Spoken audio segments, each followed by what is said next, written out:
I've found that for many people, the hardest part about solving a rotational motion problem is just keeping track of all the new names for all the rotational quantities that there are. So in this video, I want to go over all the different rotational variables like angular displacement, angular velocity, and angular acceleration. We'll explain what they mean, how they're defined, and how you can solve for them. So let's do this. Let's consider this example. Say you take a tennis ball, you tie a string to it, and you whirl the tennis ball around in a circle. If you did this and you wanted to start defining motion variables that would describe the rotational motion of this tennis ball, maybe the most basic quantity you'd come up with would just be how much angle has this tennis ball swung through during its motion. So if we imagine the tennis ball starting there and it rotates over to here, we could define a quantity that just says how much angle has this thing gone through, and that would be what's called the angular displacement.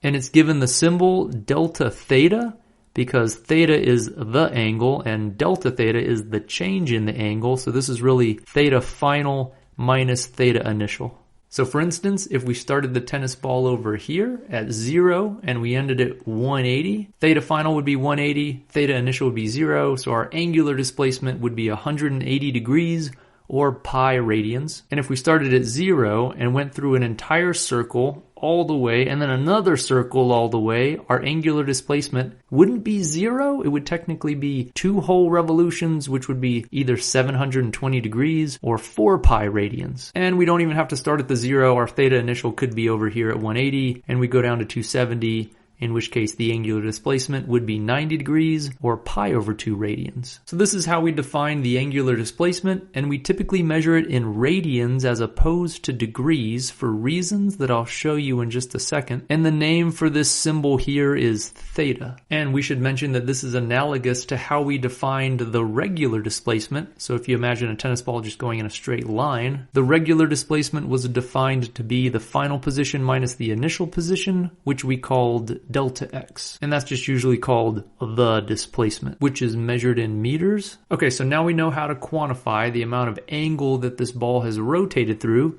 but another quantity that might be useful is the rate at which it's traveling through that angle. Just like up here, knowing about the displacement is good, but you might want to know about the rate that it's being displaced. In terms of regular linear quantities, that was called the velocity of the ball, and it was defined to be the displacement per time. So down here we'll define a similar quantity, but it's going to be the angular velocity, which is defined analogously to the regular velocity. If regular velocity is displacement per time, the angular velocity is going to be the angular displacement per time. And the symbol we use to represent angular velocity is the Greek letter omega, which looks like a W, but it's really the Greek letter omega. And the units of omega, angular velocity, are going to be radians per second, since delta theta, the angular displacement, is in radians and the time is in seconds. Just like how regular velocity had units of meters per second, angular velocity has units of radians per second. But what does angular velocity mean? What is this omega? It represents the rate at which an object is changing its angle in time. So let's say the tennis ball starts here and it's going through a circle at this leisurely rate. That means the rate at which it's changing its angle is very small and it has a very small omega. Whereas if you had this tennis ball going through a circle very fast, the rate at which it's going in a circle would be large, and that means the angular velocity and omega would also be large. So the velocity and the angular velocity are related. They're not equal because the velocity gives you how many meters per second something's going through, and the angular velocity gives you how many radians per second it's going through. But if it's got a larger angular velocity, it's going to have a larger velocity as well. And just like velocity is a vector, angular velocity is also a vector. So I'll put an arrow over this omega. Which way does it point? Technically speaking, you'd use the same right-hand rule you use to determine the direction of the angular displacement. But again, if it's rotating counterclockwise, we can just consider that to be positive. And if it's rotating clockwise, we can consider that to be a negative omega or a negative angular velocity. So let me get rid of these and let's define our last angular motion variable. You could probably guess what it is. There's regular displacement and there's angular displacement. There's regular velocity and there's angular velocity. And the next logical step in this motion variable sequence would be the acceleration, which was defined for regular variables to be the change in velocity over the change in time. So we'll define an analogous angular quantity that would be the angular acceleration. And it's going to be defined to be, instead of change in velocity over change in time, it's going to be the change in the angular velocity over the change in time. And the letter we use to denote angular acceleration is this Greek letter alpha. So this is the Greek letter alpha. It looks like a little fishy, and that represents the angular acceleration of an object. So what does this angular acceleration mean? Well, looking at the units helps us figure this out. So the units of regular acceleration were meters per second per second. So regular acceleration represented the rate at which the velocity is changing. And that's the same analogous definition down here. The units down here are going to be radians per second per second. So this is going to represent, this angular acceleration is going to represent the rate at which the angular velocity is changing. What would that look like? Well, if we've got this ball rotating in a circle, if it's rotating at a constant rate, there's no angular acceleration, since the omega, the angular velocity, wouldn't be changing.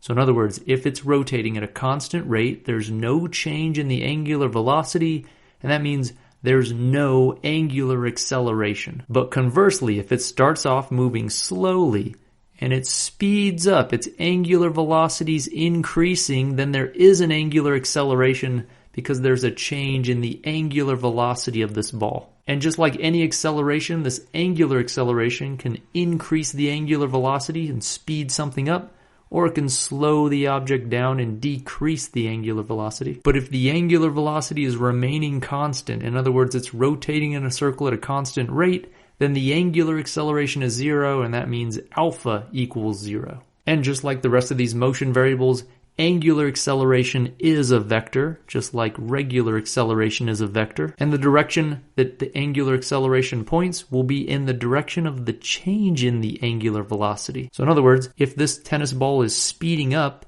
then the angular acceleration is pointed in the same direction as the angular velocity. And if the angular velocity is slowing down, the angular acceleration points in the opposite direction to the angular velocity. Now at this point, I wouldn't blame you if you weren't like, why? Why do we need to define all these new angular variables when we already had all these regular variables up here? And the answer is that it's the same reason we define most variables in physics, because it turns out to be really convenient to do so. And these angular variables are going to be way more convenient to describe an object that's rotating than these regular variables. For this reason, imagine you wanted to describe not just the ball on the end of the string, but all points on the string as well. If you limited yourself to only these regular motion variables, you'd run into a problem. You'd realize that this ball goes through a circle in a certain amount of time, but every point on this string also goes through a circumference in that same amount of time. So the velocity of the ball is going to be greater than the velocity of points on the string that are closer to the center, because everything's taking the same amount of time to go through one circle, but the circle the ball goes through has a larger circumference than the circle that points nearer to the center do. And so all points on this string are going to have a different velocity the closer you get to the center of the string. So trying to describe its motion with just velocity might be a nightmare, whereas if you were just going to use angular velocity, note that every point on the string, including the ball, move through the same amount of angle in the same amount of time. They don't move through the same amount of meters per second, but they do move through the same amount of radians per second, because when the ball has rotated through 2 pi radians, one full circle, every point on this string has rotated through 2 pi radians if this ball and string are going to maintain the same shape. So that's the great thing about these angular motion variables. Every point on a rigid object is going to have the same angular displacement, the same angular velocity, and the same angular acceleration. It won't matter what point you're talking about. The angular displacement, angular velocity, and angular acceleration will be the same for every point on that rotating object.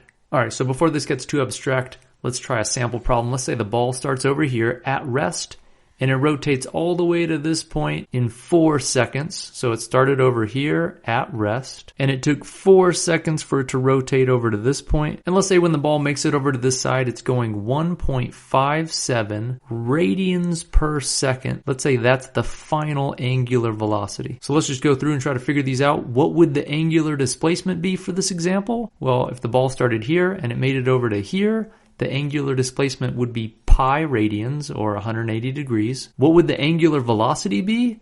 Well, it started at rest, so initially omega was 0 at this point here, and then finally it tells us what the final omega would be, 1.57. So you might wonder, what would we do with this formula? What if we just use this formula? What would we get? Well, if we use that formula there, we're going to get that it went pi radians, and it did it in 4 seconds, which gives us 0.785 radians per second. So you might be like, wait a minute. This omega doesn't correspond to the initial omega or the final omega. What is this corresponding to? Well, this would be the average omega. This is the average angular velocity between this initial and final point. This at rest initially shows that the omega started off as 0. The instantaneous omega was 0, and the instantaneous omega, or the final angular velocity, would be 1.57. So you've got to be careful. The instantaneous values are not necessarily equal to the average value. You can get the average value by taking the change in theta over the change in time, but it doesn't necessarily give you the instantaneous angular velocity at a specific point on the trip. And we can find the angular acceleration as well if we use this formula. The change in omega over the change in time, that would be the angular acceleration. Our omega final minus omega initial over time would come out to be 1.57 as our final angular velocity, minus 0 was our initial angular velocity, and that took 4 seconds to accomplish. So our angular acceleration would come out to be 0.393 radians per second, or you can write that as radians per second squared. Now technically that is also the average angular acceleration during this trip, but if the angular acceleration was constant during this trip, which in almost all cases we're going to look at, the angular acceleration is going to be constant. If that's the case, this would be both the average value and the instantaneous value of the angular acceleration at every point on the trip, since the angular acceleration would be remaining constant. So in this example, we can say that the angular displacement was pi radians. The average angular velocity was 0.785 radians per second. The initial angular velocity was 0. The final angular velocity was 1.57. And the angular acceleration was 0.393 radians per second squared. So recapping, the angular displacement represents the angle through which an object has rotated. It's typically measured in radians, and it's represented with a delta theta. The angular velocity represents the rate at which an object is rotating. It's measured in radians per second, and it's represented with a Greek letter omega. And the angular acceleration represents the rate at which an object is changing its angular velocity. So if an object rotates at a constant rate, there's 0 angular acceleration. But conversely, if an object's rotation is speeding up or slowing down, there must be angular acceleration. It's measured in units of radians per second, or radians per second squared, and it's represented with the Greek letter alpha.